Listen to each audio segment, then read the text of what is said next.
Hey, welcome to Heartcore, the Human Design Podcast. I'm Chell, that's Miko, Hi, everyone. and today I'm embracing my inner gamer girl, as you guys can see. So last week, my microphone decided to take a shit, and my audio box subsequently decided to take a shit, and here we are with this ridiculous setup and my husband's gaming headphone. So here we are. I like it. Yeah. Former gamer girl talking. I played The Sims, but nothing that would necessitate this insanity on my head. You missed out. It's destiny all the way. Destiny. E destino.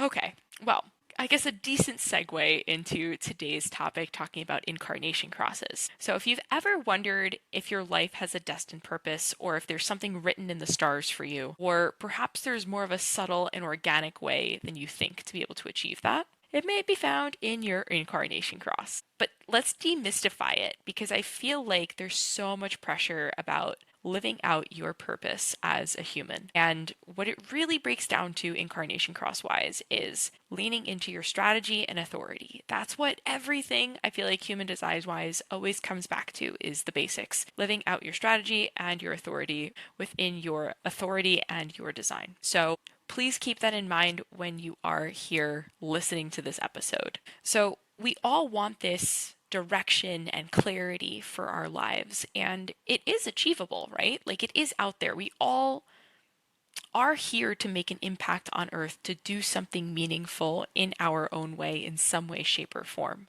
And there's so many quotes out there. I'm sure you've seen scrolling through on Instagram or Facebook or wherever, TikTok, wherever you get your information, those quotes of being like, I just want to know why I'm here, or like, there's got to be a bigger purpose, a bigger meaning, and there can be, right? Like, if you look into your incarnation cross as a human, and again, with everything, when it gets down to kind of more of the intense details within human design, please ensure your birth time is accurate, right? Because a lot can change minute to minute, hour to hour, 15 minute to 15 minutes. So please make sure your birth time is accurate when you are looking at your incarnation cross. But yeah, it can tell you what you're here to do as a human, what that life's purpose is for yourself. But I think the other important aspect of it is to not get too wrapped up in it, right?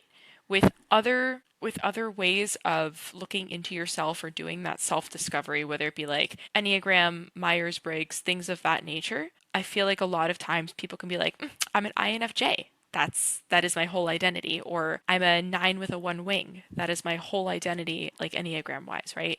Think about it as the opposite with human design. Yes, you have your authority, your strategy that comes with your design. However, trying not to get stuck in that box, trying not to get stuck in the incarnation cross box is also going to be really important, because there's so much more to you. And if you're just focusing on why a piece of paper is telling you you're here to make an impact in the world, you're not going to be able to seek out the opportunities that will actually help you make the impact. So please keep that in mind as we go further into this discussion this evening. Today, we're recording in the evening, my time. That's why I said that.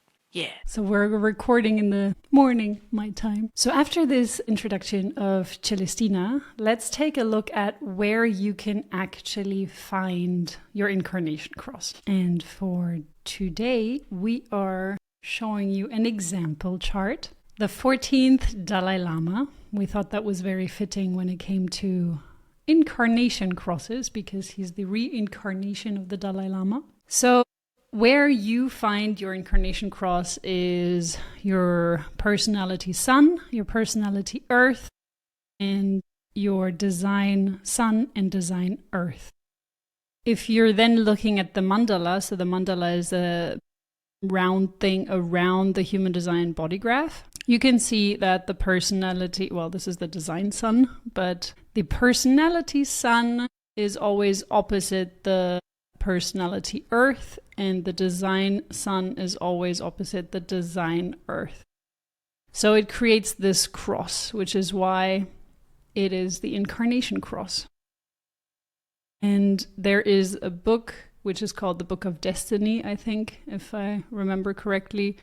Chetan Parkir or something like this is his name, which gives you a very, very top level insight into your Incarnation Cross. But if you really want to dig deeper into your Incarnation Cross, I would always recommend looking at the gates. So really dissecting the individual gates of your Incarnation Cross instead of just looking at an overall definition of what the cross stands for, but mixing it together. So Googling your Incarnation Cross, getting a top level, high level view of your Incarnation Cross. What does it mean? What is the path that I'm supposed to be going on, or that I'm here to fulfill? Because as Celestina said, it's not really a conscious decision. It's not really something that you actively seek out once you know what your Incarnation Cross is, but it is something that will just fall into place. And it is often things that you anyways already see in childhood. And to me, dissecting the individual gates and really understanding the individual gates gives you just another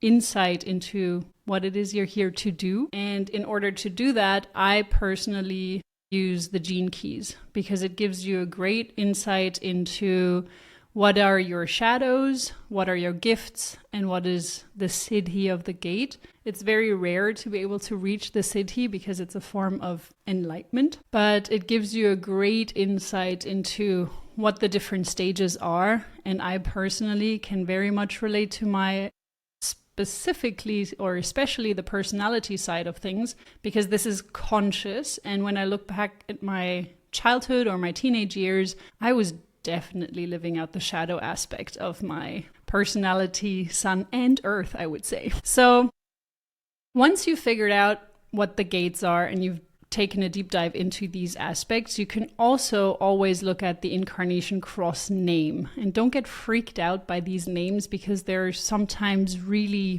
harsh. Like a lot of things in human design, when you first read the names of certain things, like last time we talked about motivation, and it can sound really harsh. But the Incarnation Cross names will also kind of give you an idea of what it is, but you can just Google those and it will give you a top level insight into the complete combined meaning of these gates. And you will also always see whether it is a right angle cross or a left angle cross. So here in the Dalai Lama version, we have a right angle cross. And this is always going to give you yet another meaning to your cross. So the right angle cross is someone that has the number. So you have the profile numbers, and you can always look at the personality and design lines. This will provide you with the personality numbers. So you can, the profile numbers. So you can see here on the personality side, we have a 4th line. The personality, the conscious side is always in first place in the profile. And then we have the 6th line in the design side, which is the 2nd number in the profile. So we have a 4-6 profile. Need to check. And if the number on the left is larger than the number on the right, it's a left angle cross. But there is one exception, which is the 4-1 cross, or the 4-1 profile. And that creates the juxtaposition cross. So everything else falls into these categories. When the number on the left is smaller than on the right, it's a right angle cross. And when it's larger than the one on the right, it's a left angle cross. So let's take a look at what that actually means. The right angle cross is about a personal destiny.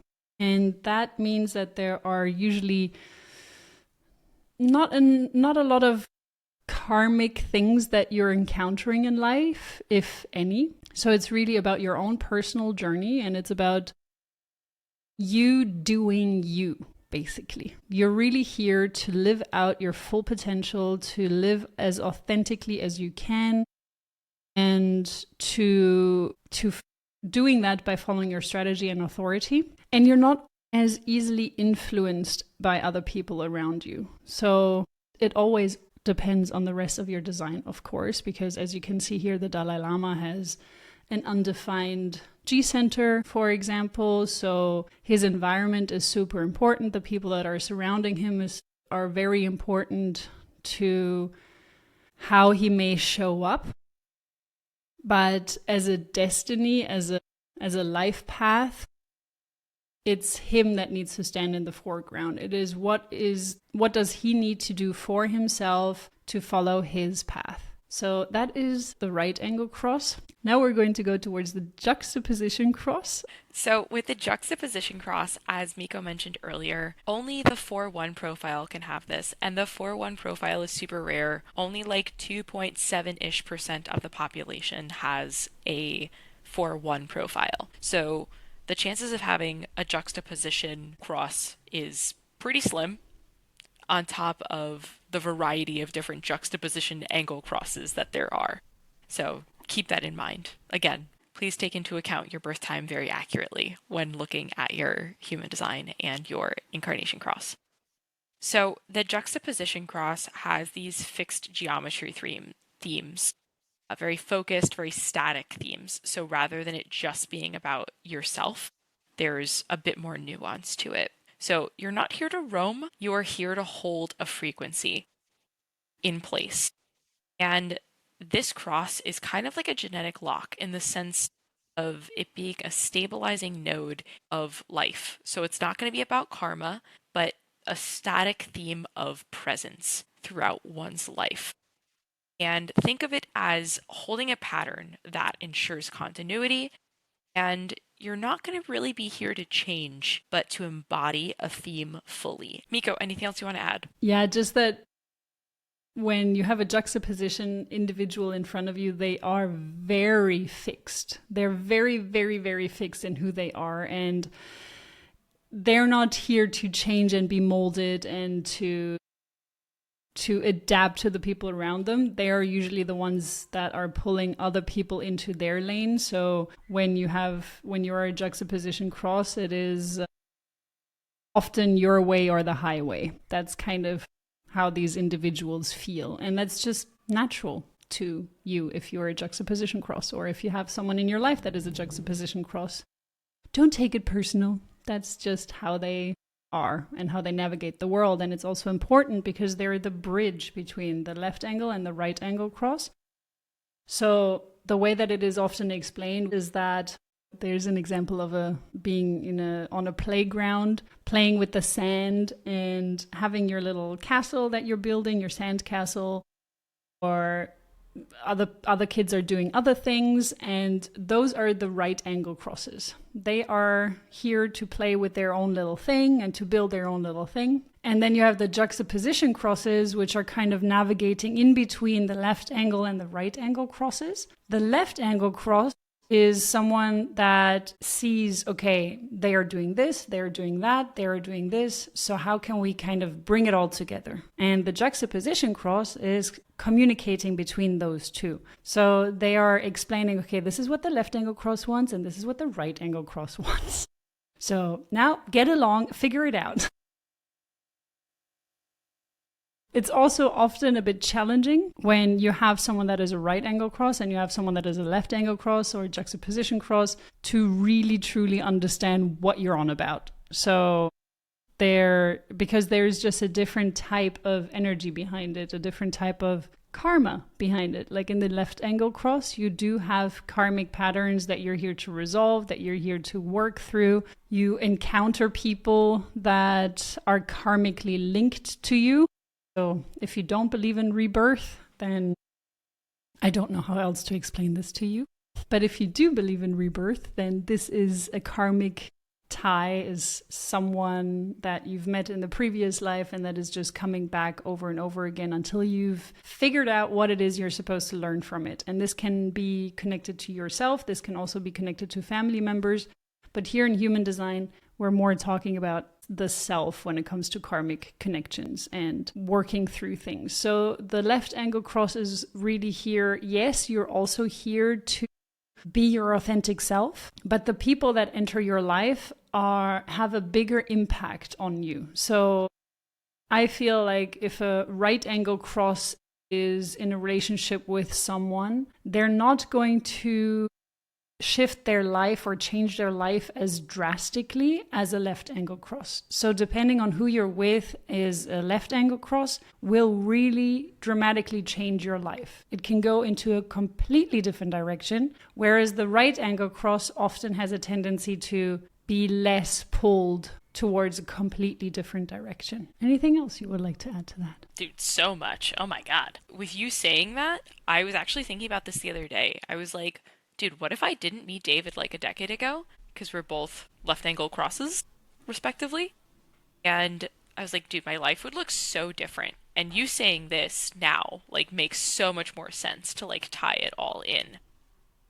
Mind blown. Also, thinking about, like, my parents, my mom's a right and my dad's a left angle cross. And, like, I can see how that also plays into their life as well. So it's just very interesting to see that in, like, I guess, retroactively looking back. But in regards to what you mentioned earlier about exploring your cross through the gates, I had a really intense session with my human design coach friend back in like October of last year, and it was all about my incarnation cross, and it was so insightful, so helpful. So I have the left angle cross of confrontation, and like Miko said earlier, the names of crosses can feel so overwhelming, developing. Ugh, confrontation. I don't want to be confrontational. Just like peace, man. I'm the manifestor over here. Just want peace. But once I understood what that entailed of me potentially, man, it was so enlightening and so helpful to be able to step into the power behind it. And I was able to do that. So don't get stuck on the name. As Miko said, really dive into each of the gates that comprises your cross. And if you have the want and desire to go deeper into the gene keys, I'm sure that's super helpful as well. So yeah, that was a very long story long addition to this, but those are my 2 cents. I mean, to me as well, it's extremely valuable to really dissect this cross and not just to look at the superficial definition that you will find out there on the internet, or even in the book that I previously mentioned, the Book of Destiny. Also would like to mention right here, right now, that it always depends whether your gates are in defined or undefined centers. So with the right angle cross, you have more of a tendency to be able to follow your own path, to do your own thing. As a left angle cross, you often need other people, or you do need other people to really make your business a success, or to be successful in general in life, in whatever aspect you want to be successful in. And additionally to that, it also depends whether your gates of the cross are in defined or undefined centers, because if they are in undefined centers, those are dormant gates. So 70% of your design is in the Incarnation Cross, can be found in the Incarnation Cross. However, if those gates are dormant, that means that a large percentage of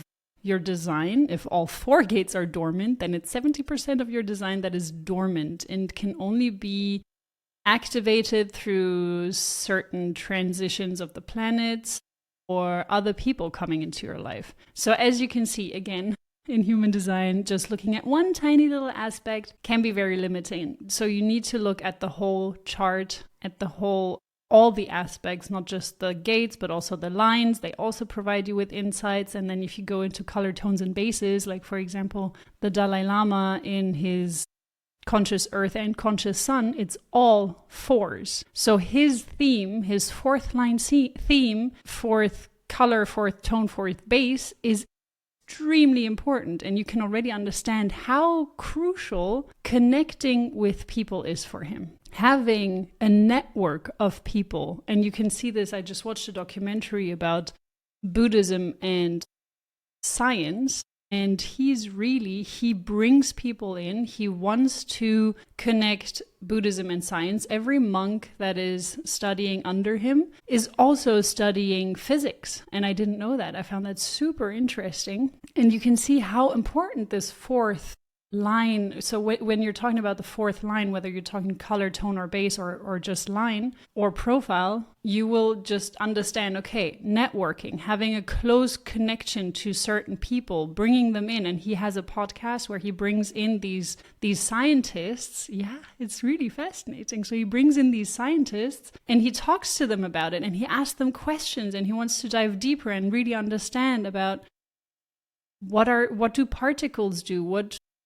Like there was the Higgs boson that was just discovered I don't know, maybe 10 years ago, whenever the Big Bang Theory was out. That's why I loved watching the Big Bang Theory, because they were always on track with what was currently happening in the scientific field. So they were really diving into these topics, and he wants to know more and learn more. And they also have conversations about consciousness and how science sees it and how Buddhism sees it. So it's just really fascinating to take a look at this. And that is what I mean, the fourth line, or color, tone, and base, it's a foundation. You really want to understand a lot about whatever it is you're learning. It's similar to the first line, but the fourth line has more of an aspect of networking, but only with close friends and family. So he has a network of people that he kept going back to. A very close friend of his passed away from cancer not too long ago, I think. And he invited him over and over to these podcasts because he wanted to learn more and more about what it is that connects science with Buddhism, and just dive into themes that wouldn't or haven't been able to be discovered through science yet. And as you go along throughout history, throughout the recent years, there's more and more that comes to light. And he's a very, very curious mind. That's super cool. I didn't know that. Also, I've never seen fours straight down, like someone's color tone basis. That's dope. Or any number straight down. So with all of this, just some things to keep in mind. Think of your cross as a theme for your life rather than a mission for your life, right? Still live your life out. Listen to that inner voice, whatever that is, wherever that is in your body. Be respective of your strategy, right? Think of all of that. And it's not something that you have to figure out how to fulfill it. Again, it'll happen if you're listening to that inner self. And it's also important to note that if you're not living it out right now, that doesn't mean that you're off track, right? There's always a way to kind of readjust, regroup, and quote unquote get back on track. But you don't have to get back on track. If you're just doing you will be on the track, if that makes sense. So the Incarnation Cross doesn't determine your ideal career or what you should be doing with your life, right? It's pretty fluid in the sense that yes, that may still be your life's purpose, but it can be achieved through a variety of different things, right? Mine, for example, confrontation. To me, that means if you're looking at it point blank, you should be a lawyer, right? You should be in a position where you are having, I don't know, confronting or challenging conversations with people all the time. And that's not the case. I would think I'd hate being a lawyer, to be honest. A little too much peopling for my liking. However, if you kind of just rearrange that and think of it as a theme rather than the mission, right? If you are confronting challenging situations, or if you're having challenging conversations with someone in front of you to be able to get in my case, the resources to the people who need them, because if you're looking at the gates that make up your Incarnation Cross, it makes a little bit more sense. So again, think of it as the theme rather than the mission of your life. And there's no quote unquote correct way to do it.